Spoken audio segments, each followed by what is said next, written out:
لله رب العالمين والعاقبة للمتقين والصلاة والسلام على من كان نبيا وآدم بين الماء والطين وعلى آله وأصحابه أجمعين. أما بعد، أعوذ بالله من الشيطان الرجيم. بسم الله الرحمن الرحيم. وما خلقت الجن والإنس إلا ليعبدون. صدق الله العظيم وصدق رسوله النبي الأمين الكريم ونحن على ذلك لمن الشاهدين والشاكرين والذاكرين والحمد لله رب العالمین.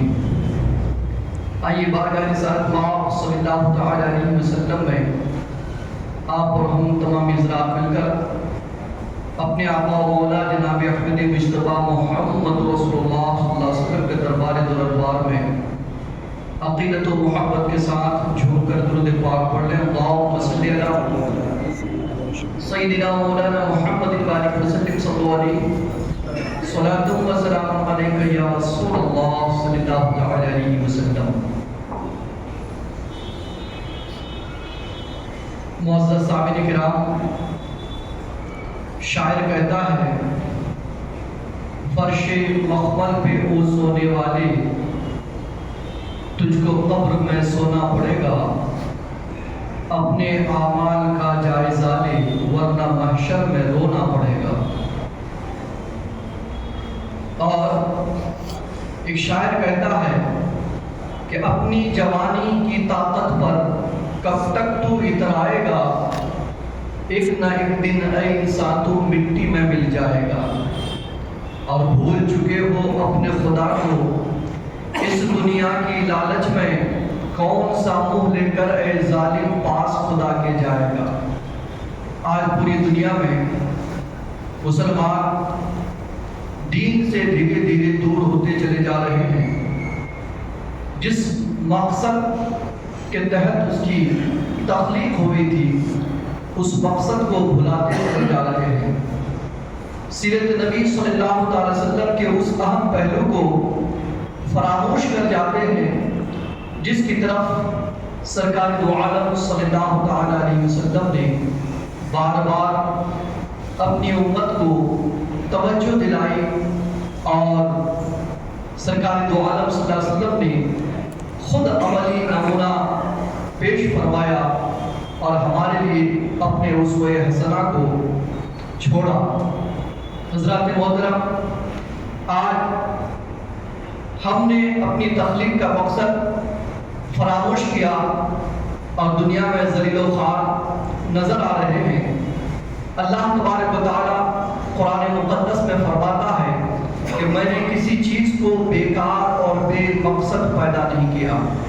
ہر چیز کے پیدا کرنے کا کوئی نہ کوئی مقصد ہے، کوئی نہ کوئی کارن ہے، کچھ نہ کچھ حکمت ہے. بغیر فائدے، بغیر حکمت، بغیر کسی وجہ کے میں نے کوئی چیز پیدا نہیں کیا. یہاں تک کہ اللہ کے ولی نے جب قرآن مقدس کی اس آیت کو ملاحظہ کیا، پڑھا، جس کا مفہوم میں نے آپ کے سامنے پیش کیا کہ میں نے کوئی چیز بیکار و بے مقصد پیدا نہیں کیا، اس نے گٹر کے کیڑے کو دیکھ کر دل میں یہ خیال آیا انہیں کہ اللہ تو نے گٹر کے کیڑے کو کیوں پیدا کیا؟ ہر چیز کو پیدا کرنے کا کچھ نہ کچھ تیرا مقصد ہے، بھلا گٹر کے کیڑے کو پیدا کرنے کا کیا مقصد ہو سکتا ہے؟ حضرات محترم، جیسے ہی یہ خیال اس بزرگ کے دل میں آیا، ان کے گھٹنے میں پھوڑا نکل آیا اور اس پھوڑے کے علاج کے لیے انہوں نے مختلف حکمہ کی خدمت لی. بہت سارے حکیموں کے پاس گئے، اطباء کے پاس گئے، ڈاکٹروں کے دروازے پر دستک دی، مگر کسی کی دوائی کارگر نہ ہوئی. وہ پھوڑا تھا کہ بڑھتا ہی چلا جا رہا تھا، وہ زخم تھا کہ بڑھتا ہی چلا جا رہا تھا، وہ درد تھا کہ بڑھتا ہی چلا جا رہا تھا. اب انہیں پریشانی محسوس ہونے لگی کہ اس درد کا علاج کیا کریں. ایک طبیب نے آ کر کے بتایا کہ جناب اگر آپ اجازت دیں تو میں اس کی دوائی بتا سکتا ہوں. کہ بالکل آپ کو اجازت ہے، آپ بتائیں اس پھوڑے کا علاج کیا ہے. اس حکیم نے کہا میرا تجربہ کہتا ہے کہ اگر گٹر کے کیڑے کو جلا کر اس زخم میں بٹھا دیا جائے تو زخم ٹھیک ہو جائے گا. انہوں نے کہا بالکل یہ علاج کیا جائے. کیڑے کو لایا گیا، اس کو جلایا گیا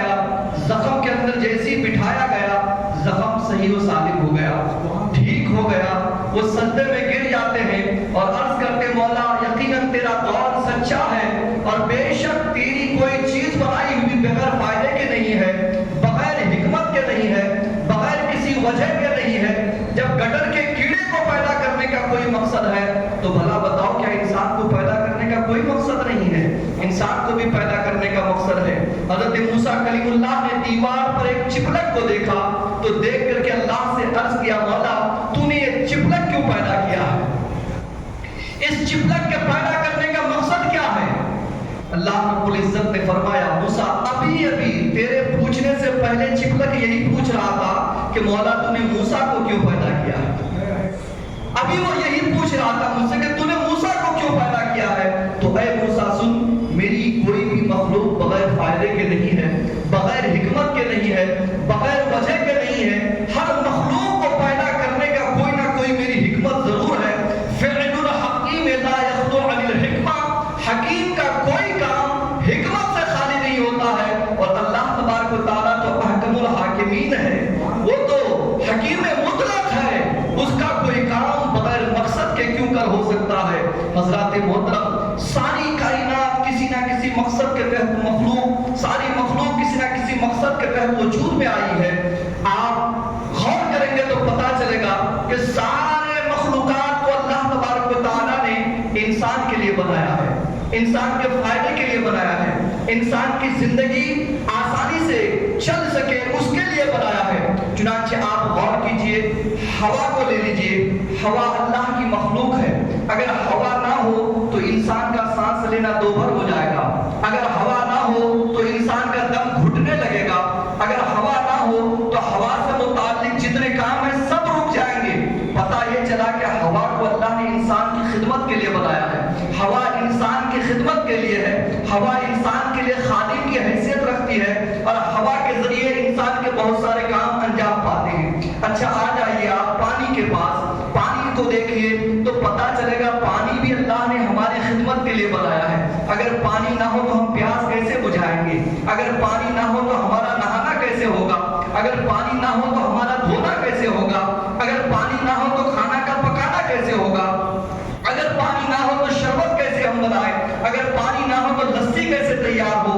اگر پانی نہ ہو تو چائے کیسے تیار ہو؟ تو ہمارا کھانا پینا، یہاں تک کہ کھانے کی چیزیں تیار کرنا، کھیتیوں کو سیراب کرنا، نہانا دھونا، یہ سارے کام پانی کے ذریعے ہم انجام دیتے ہیں۔ پانی کو اللہ نے ہماری خدمت کے لیے بنایا، پانی ہمارا خادم نظر آتا ہے۔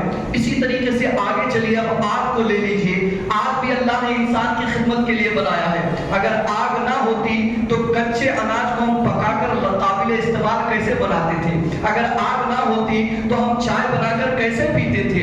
اگر آگ نہ ہوتی تو ٹھنڈ کے موسم میں ہم حرارت کیسے حاصل کرتے تھے؟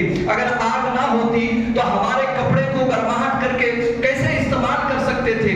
تو آگ کے بہت سارے کام ہیں جو اللہ تبارک و تعالیٰ نے ہماری خدمت کے لیے آگ کو پیدا کیا ہے، اور اس آگ کے ذریعے ہم ڈھیر سارے کام لیتے ہیں۔ تو آگ بھی ہمارا خادم ہے۔ آپ آگے بڑھیے، مٹی کو لے لیجئے، اس زمین کو لے لیجئے، آگ بھی ہمارا خادم ہے، پانی بھی ہمارا خادم ہے، ہوا بھی ہمارا خادم ہے۔ مٹی کو جب ہم غور کر سے دیکھتے ہیں تو یہ بھی ہمارا خادم ہے۔ اگر مٹی نہ ہو، یہ زمین نہ ہوتی تو ہمارا گھر کہاں پر بنائے ہوتے تھے؟ اگر زمین نہ ہوتی تو ہم قدم کہاں رکھے ہوتے تھے؟ اگر یہ مٹی نہ ہوتی تو ہم کھیت کھلیان کہاں کیا کرتے تھے؟ اگر مٹی نہ ہوتی تو دنیا کس چیز پر قائم ہوتی تھی؟ تو سارے کام جو مٹی سے متعلق ہے وہ سب کے سب اللہ تبارک و تعالیٰ نے انسان کے فائدے کے لیے بنایا ہے۔ اس مٹی کے اوپر ہم گھر بناتے ہیں، اسی مٹی کے اوپر ہم ہل جوتتے ہیں، اسی مٹی کے اوپر ہم چلا کرتے ہیں، اسی مٹی کے اوپر ہم بیٹھا کرتے ہیں، اسی مٹی کے اوپر ہم پھرا کرتے ہیں۔ تو یہ سارے کام جو مٹی سے متعلق ہے، اگر مٹی نہ ہوتی تو بہت بڑا نقصان ہوتا، دنیا نیست و نابود ہو جاتی، پھر یہاں پر کوئی دنیا نظر ہی نہیں آتی۔ دنیا کا وجود مٹی سے ہے، دنیا میں چلت پھرت کے آگ کے وجود سے ہے، دنیا میں انسان کی زندگی کا بقا پانی کے وجود سے ہے، دنیا میں انسان آرام و عشائش کی زندگی ہوا کے وجود سے ہے۔ ان ساری چیزوں کو اللہ تبارک و تعالیٰ نے انسان کے فائدے کے لیے بنایا ہے، انسان کے لیے بنایا ہے۔ اب اللہ تبارک و تعالیٰ کی بارگاہ میں عرض کر کے دیکھیے، مولا کریم تو نے ہوا کو انسان کے لیے بنایا ہے، تو نے پانی کو انسان کے لیے بنایا ہے، تو نے آگ کو انسان کے لیے بنایا ہے، تو نے مٹی کو انسان کے لیے بنایا ہے، تو نے چاند کو انسان کے لیے بنایا ہے، تو نے سورج کو انسان کے لیے بنایا ہے، تو نے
لیے بنایا ہے، انسان کو اپنی عبادت کے لیے بنایا ہے۔ کسی کو کسی شاعر نے کیا خوب کہا ہے کہ جانور پیدا کیے تیری وفا کے واسطے، چاند سورج اور ستارے ہیں ضیا کے واسطے، کھیتیاں سرسبز ہیں تیری غذا کے واسطے، سب جہاں تیرے لیے ہے تو خدا کے واسطے، سب جہاں تیرے لیے ہے تو خدا کے واسطے۔ تو اے بندے مومن، ہمیں اللہ نے اپنی عبادت کے لیے بنایا ہے۔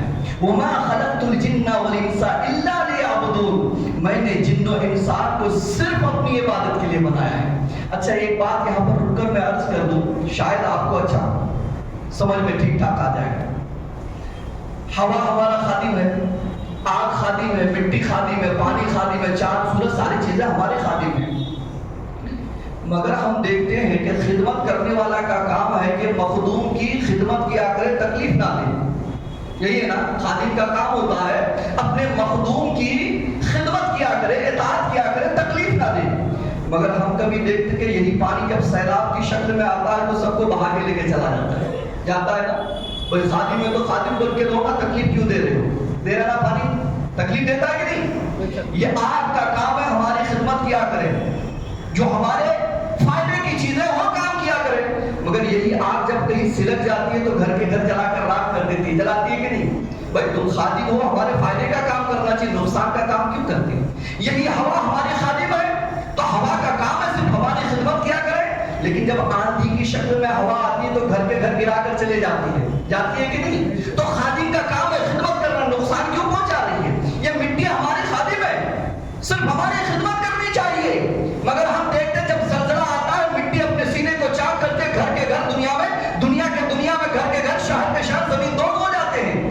پتہ یہ چلا یہ خادم بھی ہے، خدمت بھی کرتی ہے، مگر اس کے ذریعے ہمیں کبھی تکلیف بھی ہو جاتی ہے۔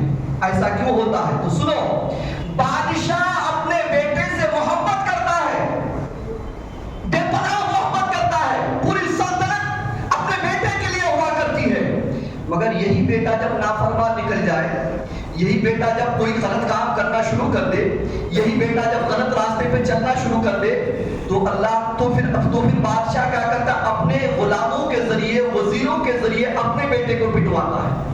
تو وزیروں کا کام ہے شہزادے کی خدمت کرنا، وزیروں کا کام ہے شہزادے کے آگے پیچھے پھرنا، وزیروں کا کام ہے شہزادے کی اطاعت کرنا۔ مگر شہزادہ جب راستہ بھٹک جاتا ہے تو پھر وہی بادشاہ اپنے بیٹے کو انہی خادموں سے پٹواتا ہے۔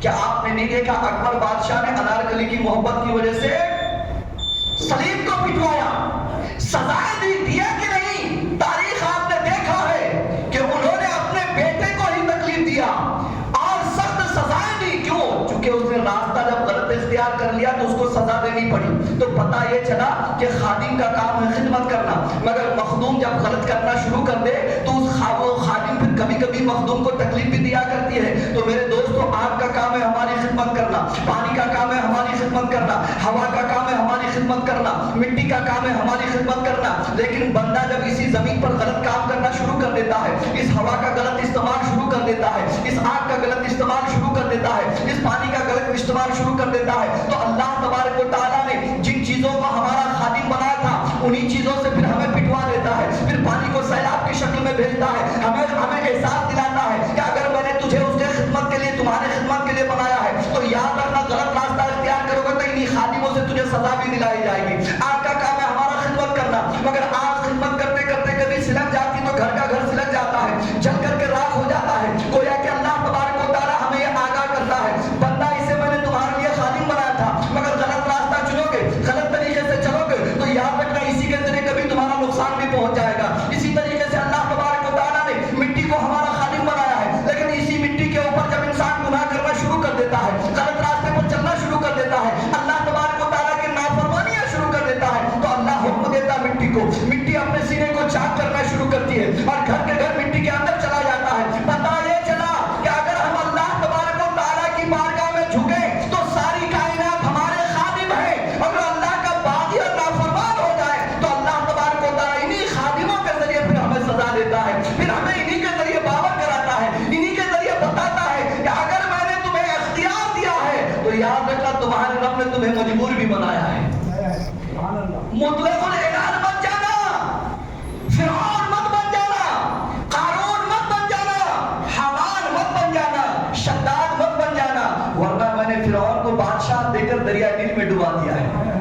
میں نے شداد کو بادشاہ دینے کے بعد ذلت کی موت عطا کی ہے، میں نے نمرود کو بادشاہ دینے کے بعد ذلیل و خوار ہو کر کے اس کو موت عطا کی ہے، اس کو ذلت و خواری کی موت عطا کی ہے۔ یاد رکھنا وزیر حمان کو میں نے ایک اچھی وزارت دینے کے بعد پھر ذلت و خواری کی موت عطا کی ہے۔ تو اے میرے بندو، صرف میرے سامنے جھکو، کائنات تمہارے سامنے جھک جائے گی۔ تم مجھے بناؤ، کائنات تجھے بنائے گی۔ تم میرے خدمت میں لگ جاؤ، میری عبادت میں لگ جاؤ، ساری کائنات تمہاری اطاعت میں لگ جائے گی۔ تو میرے دوستو، ہمیں ضرورت ہے اپنی زندگی کے مقصد کو سمجھنے کی، مگر سوال یہ ہے کہ آپ یہ کہیں گے مولانا صاحب کتنا سمجھیں گے، کتنا کریں گے؟ خدا تو کہتا ہے صرف عبادت کے لیے بنایا ہے، وما خلقت الجن والانس الا لیعبدون، صرف عبادت کے لیے بنایا ہے۔ بھلا صرف عبادت کیسے کریں گے؟ اگر صرف عبادت کریں گے تو بیوی بچے کی پرورش کیسے ہوگی؟ صرف عبادت کریں گے تو کھیت کھلیان کیسے اگائیں گے؟ صرف عبادت کریں گے تو تجارت کیسے کریں گے؟ صرف عبادت کریں گے تو زراعت کیسے کریں گے؟ صرف عبادت کریں گے تو عمارت کیسے بنوائیں گے؟ صرف عبادت کریں گے تو روزی روٹی کا معاملہ کیسے حل ہوگا؟ 24 گھنٹہ عبادت، ہر وقت عبادت، ہر آن عبادت، ہر لمحہ عبادت۔ اگر ہر لمحہ، ہر آن، ہر وقت ہم عبادت ہی کرے تو باقی کا کام کیسے ہوگا ہمارا؟ یہاں آ کر کے پھنستا ہے۔ میرے دوستو، یہ سوچ جو آپ کے اور ہمارے ذہن میں آتا ہے، یہ ہمارے کم علمی کی دلیل ہے۔ اسلام میں صرف یہی عبادت نہیں کہ نماز پڑھو یہی عبادت، روزہ رکھو یہی عبادت، حج کرو یہی عبادت، زکوٰۃ دو یہی عبادت، نہیں۔ یہ تو 4 مشہور عبادتیں ہیں، اس کے علاوہ بھی تو عبادت ہے۔ بیوی سے محبت کرنا یہ بھی عبادت ہے، بچوں کی پرورش کرنا یہ بھی عبادت، بڑوں کا ادب کرنا یہ بھی عبادت، والدین کے چہرے کو دیکھنا یہ بھی عبادت، بیوی کے منہ میں لقمہ ڈال دینا یہ بھی عبادت، ہنس کر کے مومنین سے بات کرنا یہ بھی عبادت۔ میرے دوستو، اب پتا چلا کہ عبادت کا مفہوم وسیع ہے، محدود نہیں ہے۔ عبادت یہ نہیں ہے کہ گھر بار چھوڑ کر کے چلے جائیے آپ اور صرف تسبیح کھٹکھٹاتے رہیے، یہی عبادت نہیں ہے۔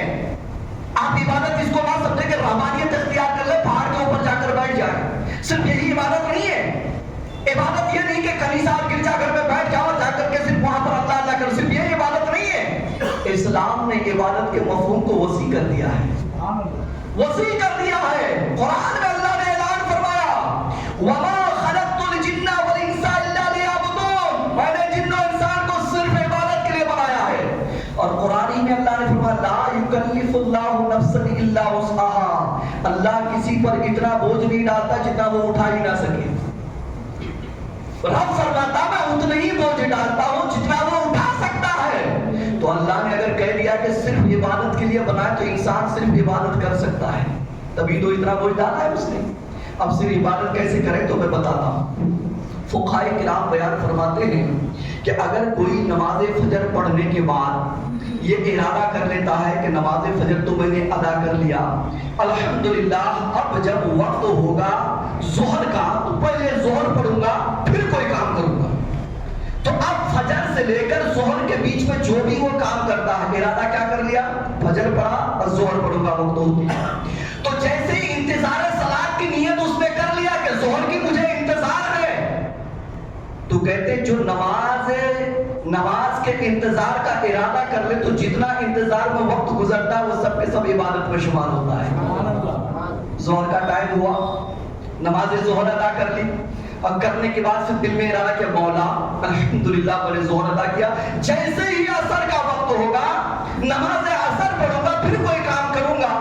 اب ظہر سے عصر کے بیچ میں وہ بیوی بچے کے پاس بیٹھ رہا ہے، ہنس کھیل رہا ہے، باتیں کر رہا ہے، بازار جا رہا ہے، گھر آ رہا ہے، یہ چلت پھرت جتنا ہوتا ہے اللہ تعالیٰ سب کو عبادت لکھتا ہے۔ عصر پڑھ لیا، پڑھنے کے بعد اس نے ارادہ کیا انشاءاللہ مغرب کا ٹائم ہوگا تو پہلے نماز پڑھیں گے پھر کوئی کام کریں گے، ارادہ کر لیا کہ مغرب کا مجھے انتظار ہے۔ تو جیسے انتظار صلاۃ کی اس نے نیت کر لی، اب عصر اور مغرب کے بیچ میں جو بھی جائز کام کرتا ہے اللہ فرشتے کو حکم دیتا لکھ میرا بندہ عبادت کر رہا ہے۔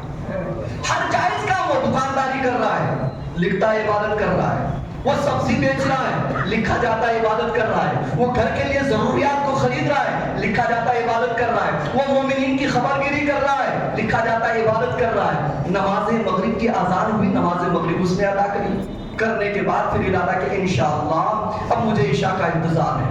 جیسے عشاء کا ٹائم ہو جائے گا نماز عشاء پڑھیں گے، پھر باقی کے کام کریں گے. اب مغرب اور عشاء کے بیچ میں جتنے جائز کام وہ کرتا ہے، اللہ تبارک و تعالیٰ انتظار صلاۃ کی وجہ سے اسے عبادت لکھوا دیتا ہے. فرشتوں اسے عبادت لکھو، لکھ میرا بندہ. خرچہ وہ مہمان کے لیے گیا ہے، لکھ عبادت کر رہا ہے. لکھ اگرچہ وہ اپنی بہن کے پاس خبر گیری کے لیے، لکھ عبادت کر رہا ہے. لکھ اگرچہ وہ اپنے والدین کی خدمت میں، لکھ کے وہ نماز پڑھ رہا ہے. میرے دوستو، نماز عشاء پڑھ لیا اور پڑھنے کے بعد کھانا وغیرہ کھا کر کے اس نے ارادہ کیا انشاءاللہ میں سوتا ہوں، صبح کا ٹائم ہوگا تو فجر کی نماز پڑھوں گا. اب وہ سو جاتا ہے کھا پی کر کے، فجر کے وقت جاگتا ہے اور جاگنے کے بعد نماز فجر پڑھتا ہے. تو فقہاء کرام فرماتے ہیں اس نے فجر پڑھنے کے بعد ظہر کی نیت کر لی تھی کہ ظہر کا مجھے انتظار ہے. ظہر پڑھنے کے بعد اس نے عصر کی نیت کر لی تھی کہ عصر کا مجھے انتظار ہے. عصر پڑھ لینے کے بعد اس نے مغرب کی نیت کر لی تھی کہ مغرب کا مجھے انتظار ہے. مغرب پڑھنے کے بعد اس نے عشاء کے انتظار کی نیت کر لی. اور عشاء کے بعد جب وہ سویا تو فجر کے انتظار میں سویا. تو کہتے ہیں انتظار صلاۃ کی نیت صلاۃ ہوا کرتی ہے. فقہاء فرماتے ہیں کہ جو نماز کے انتظار میں رہے، جب تک انتظار کرتا ہے وہ نماز ہی میں ہوتا ہے. تو پتا چلا فقہاء کرام فرماتے ہیں کہ نماز تو اس نے 5 وقت پڑھا ہے، مگر اس کے نام اعمال میں 2400 وقت لکھا جاتا ہے. 2400 وقت، 2400 گھنٹہ میرا بندہ عبادت میں ہے. 2400 گھنٹہ میرا بندہ نماز میں ہے. 2400 گھنٹہ میرا بندہ میری عبادت میں لگا ہوا ہے. تو اللہ نے جو فرمایا کہ میں نے میرے بندے کو صرف اپنی عبادت کے لیے بنایا ہے. بندہ اگر چاہے تو صرف عبادت کر سکتا ہے، اور صرف عبادت کرنے کا طریقہ یہی ہے. میرے دوستو، اللہ تبارک و تعالیٰ نے کسی پر ان کی طاقت سے زیادہ وزن نہیں ڈالا ہے. اللہ نے فرما دیا کہ صرف عبادت کر سکتا ہے تو کر سکتا ہے، عبادت کرو تو بندہ کر سکتا ہے. یاد رکھو، فقہاء کرام بیان فرماتے ہیں کس نے نماز عشاء پڑھ لیا اور پڑھ لینے کے بعد یہ دل میں ارادہ کیا کہ انشاءاللہ فجر سے پہلے میں تہجد کے لیے اٹھوں گا، اور تہجد پڑھنے کے بعد پھر جا کر فجر کا وقت ہوگا تو فجر کی نماز پڑھوں گا. اب حال یہ ہوتا ہے کہ آنکھیں اس کی کھلتی نہیں ہے، ڈائریکٹ فجر کے وقت جاگ جاتا ہے. تو فقہاء کرام بیان فرماتے ہیں اس کے نامہ اعمال میں تہجد کی نماز لکھ دی جاتی ہے. اس کے نامہ اعمال میں تہجد کی نماز لکھ دی جاتی ہے. کیوں؟ کیا اس نے ارادہ کیا تھا تہجد پڑھنے کا. نیت المؤمن خیر من عملہ، مومن کی نیت اس کے عمل سے بہتر ہوا کرتی ہے. مومن جو ارادہ کرتا ہے اس کے عمل سے زیادہ وہ ارادہ ہوتا ہے. اس نے نیت کیا تھا تہجد پڑھنے کا، اب نیند نے اس کو جاگنے نہ دیا تو اللہ نے اپنے فضل و کرم سے نامہ اعمال میں تہجد عطا فرما دیا. تو اب عبادت کا وسیع مفہوم کیا ہے؟ عبادت کا محدود مفہوم یہ ہے کہ فجر پڑھو، ظہر پڑھو، عصر پڑھو، مغرب پڑھو، عشاء پڑھو. مگر عبادت کا وسیع مفہوم یہ ہوتا ہے کہ اے میرے بندو، ایسا کام کرو کہ تمہارا کام کرنا عبادت بن جائے. ایسی بولی بولو کہ تمہارا بولنا عبادت بن جائے. ایسی باتیں سنو کہ تمہارا سننا عبادت بن جائے. ایسی چیزیں دیکھو کہ تمہارا دیکھنا عبادت بن جائے. ایسی جگہ قدم اٹھاؤ کہ قدم اٹھانا عبادت بن جائے. ایسے ہاتھ چلاؤ کہ ہاتھ چلانا عبادت بن جائے. ایسی باتیں سوچو کہ تمہارا سوچنا عبادت بن جائے. اور اے میرے بندے سنو، میرے محبوب کے بتائے ہوئے تعلیمات کے مطابق دیکھا کرو، تمہارا دیکھنا عبادت بن جائے گا. میرے محبوب کے تعلیمات کو فالو کرتے ہوئے سنا کرو، تمہارا سننا عبادت بن جائے گا. میرے محبوب کے تعلیمات کے دائرے میں بولا کرو، تمہارا بولنا عبادت بن جائے گا. میرے محبوب کے تعلیمات کے دائرے میں سویا کرو، تمہارا سونا عبادت بن جائے گا. میرے محبوب کے تعلیمات کے دائرے میں جاگا کرو، تمہارا جاگنا عبادت بن جائے گا. ذرا مجھے بتاؤ دوستو، ہجرت کی رات حضرت علی مرتضیٰ بستر رسول پر سو رہے ہیں اور اسی رات حضرت ابوبکر صدیق سرکار کے ساتھ جاگ رہے ہیں. اب آپ یہ بتائیے کہ سونے والا عبادت کر رہا ہے کہ جاگنے والا عبادت کر رہا ہے؟ ذرا ہمت کیجیے. حضرت ابوبکر صدیق جاگ رہے ہیں، علی مرتضیٰ سو رہے ہیں. شریعت کہتی ہے دونوں عبادت کر رہے ہیں. سبحان اللہ. علی کا سونا بھی عبادت، صدیق کا جاگنا بھی عبادت. میں پوچھتا ہوں مولا، سونا اور جاگنا دونوں اپوزٹ چیزیں ہیں، جو دونوں ایک دوسرے کی ضد ہے. جو جاگتا ہے وہ سو نہیں سکتا، اور جو سو رہا ہے وہ جاگ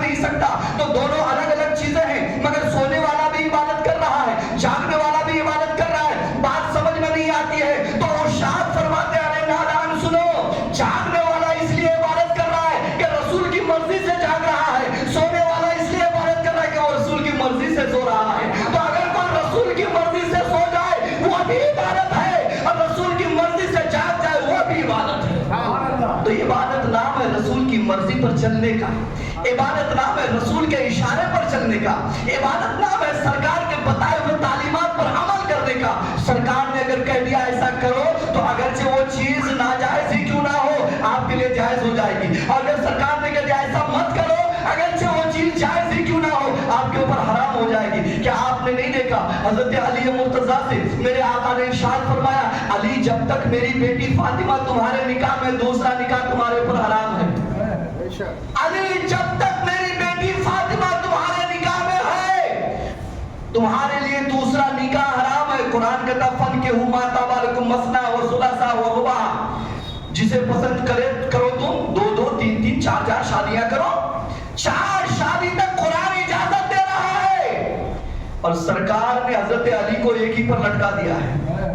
علی دوسری بھی نہیں کر سکتے، 4 کی تو بات بہت دور کے، تو حضرت علی نے اس آیت کو پڑھ کے نہیں سنایا فَانْكِحُوا مَا طَابَ لَكُم مَثْنَىٰ وَثُلَاثَ وَرُبَاعَ؟ یا رسول اللہ قرآن تو آپ ہی نے ہمیں بتایا ہے نا، اس میں تو لکھا ہے کہ 4 تک کر سکتے ہیں، مگر آپ نے مجھے ایک پہ کیوں لٹکا دیا؟ وہ جانتے تھے کہ شریعت نام ہے مصطفیٰ کے اشارے کا، شریعت نام ہے مصطفیٰ کے بول کا۔ اگرچہ قرآن میں 4 کو جائز قرار دیا ہے، مگر مفسرین کہتا ہے علی کے لیے فاطمہ کے ہوتے دوسری شادی حرام ہو گئی تھی، چونکہ سرکار نے منع فرما دیا تھا، سرکار نے منع فرما دیا تھا، اس لیے شریعت نام ہے سرکار کی مرضی کا۔ اچھا آپ کو بتا دیں کوئی چیز ناجائز ہے مگر سرکار اگر کہنے کہ کرو تو وہ جائز ہو جاتا ہے۔ کمال کی بات ہے، حضرت بریرہ غالباً انہوں نے بکری قربانی کر دی قربانی کے دنوں میں۔ جس دن قربانی کرنا تھا نماز ادا کرنے سے پہلے انہوں نے اپنا بکرا ذبح کر دیا، تو سرکار نے فرمایا کہ جو نماز سے پہلے ذبح ہو گیا وہ گوشت ہے، قربانی نہیں، قربانی ادا نہیں ہوئی۔ نماز ہونے کے بعد قربانی کرنا یہ قربانی ہے، نماز ہونے سے پہلے۔ کہ یا رسول اللہ میں کیا کروں، میں نے تو ذبح کر دیا، جانور ذبح ہو چکا ہے، کہ دوسرا ہے تمہارے پاس؟ کہ نہیں یا رسول اللہ 1 سال کا تو نہیں ہے، 6 مہینے کا ایک بچہ ہے، بکری کا بچہ ہے 6 مہینے کا۔ تو آپ صلی اللہ علیہ وسلم نے فرمایا کہ اور لوگوں کے لیے 6 مہینے کا بچہ قربانی کرنا حرام ہے، تیرے لیے حلال ہے۔ سبحان اللہ، جا کے اسی 6 مہینے کے بچے کو قربانی کر دے، تیری قربانی ہو جائے گی۔ سبحان اللہ، ذرا سوچ کر کے دیکھو، ایک طرف حضرت علی کے اوپر جائز چیز حرام کر دیا میرے آقا نے، اور ایک طرف حضرت ایک صحابی رسول کے اوپر جو حرام چیز تھی، ناجائز تھی کہ اس کی قربانی نہیں ہو سکتی تھی، سرکار نے جائز قرار دے دیا، سرکار نے ان کے لیے حلال فرما دیا۔ تو پتہ یہ چلا شریعت صرف قرآن کا نام نہیں ہے، شریعت قرآن کے ساتھ ساتھ رسول کے فرمان کا نام ہے۔